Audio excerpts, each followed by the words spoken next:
What's up, y'all? It's Rob. We're back in the shop here at Biltwell. Today we're going to talk about our bubble shields and how to install them and remove them from our helmets. Now, these bubble shields fit our open face Bonanzas, our DOT Gringos, our new ECE and DOT Gringo, as well as other brand helmets that have a 3-snap brow. Nice thing about these shields is that these 3 snaps each have an adjustment. The center snap adjusts vertically, and the 2 side snaps adjust horizontally.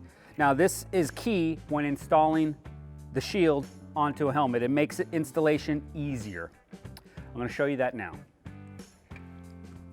What I like to do is start off with the center snap first. So align that center snap right over the center and press it on. Now, you might have to give it a little bit more force. If so, you can use the palm of your hand. Next, the side snaps.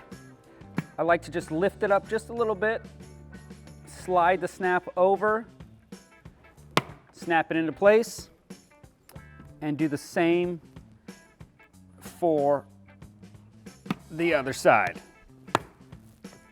It's that easy. Now I'm going to show you how to remove them. So what I like to do is get as close to the snap as possible and pull it off. I do one side first, then I do the second side, then lastly, try to wedge your thumb or finger under there and just pop it right off. That's it. It's that easy to install and remove your bubble shield from your helmet.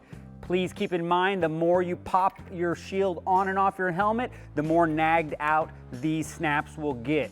If you do find yourself needing to remove this from your helmet, follow the steps I outlined in this video and you'll be good to go. Peace, nerds.